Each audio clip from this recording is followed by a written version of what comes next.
夢世界，如無世態，越看得真，感想越怪。Hello， 大家好，我係梁繼章，平常心開始咗啦。嗱，喺浩瀚嘅大西洋裏邊，你估有幾多種魚類啊？嗱，真係冇人知。但係裏邊有一種好奇特嘅魚類咧，叫做鰻魚。大家話鰻魚我都聽過啦，鰻魚飯都食過添。呢種鰻魚個樣好得意嘅，佢上顎咧不能活動，巨大嘅下顎咧就好鬆咁樣連接住個頭部，從來個嘴巴咧都冇辦法合埋嘅。當個嘴巴打開嘅時候咧，有啲似把大遮咁樣，即係遮魚嘅遮啦吓。所以佢個名叫做傘嘴吞噬鰻，即係話個嘴咧好似一把傘咁樣。佢用乜嘢嚟獵食？呢一個問題有一個英國嘅海洋生物學家福曼係好有興趣嘅。佢食乜嘢嘅咧？太平洋深處係好黑暗嘅，吞噬鰻嘅眼睛係好細，靠視力嚟捉嘢食幾乎冇可能。於是呢一個海洋學家咧用咗5年嘅時間研製咗一種可以喺深海裏邊發射一種光柱嘅特製電筒，希望照光咗個海底就可以睇到佢點樣捕食噶啦。終於咧做好咗啦，佢將呢個電筒光咧準確咁投射到指定嘅目標咯。好難以置信啊！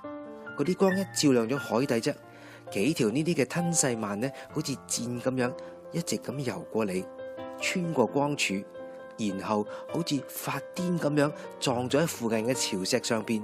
咁就死咗啦！為咗攞到更精確嘅研究數據，福曼呢又換咗幾次觀察嘅區域。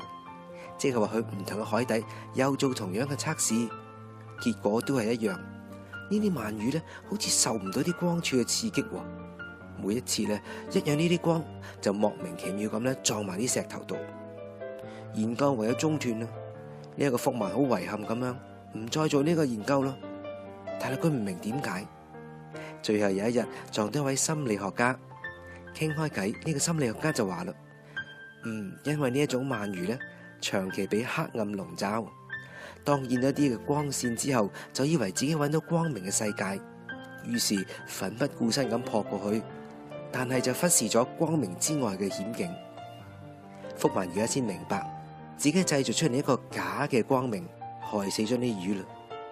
而呢個發生喺動物身上嘅事，講明俾我哋聽，身處黑暗唔可怕，比黑暗更可怕嘅喺睇見光線之後，忘記一切危險，衝埋去，咁先係最可怕嘅。所以有陣時我哋要冷靜從事，唔好一見到有啲咩好光明嘅地方就以為一定安全。平常心，我哋下次再見你，拜拜。常言道強壯少不免逆流，人柔弱似水，卻可以載舟。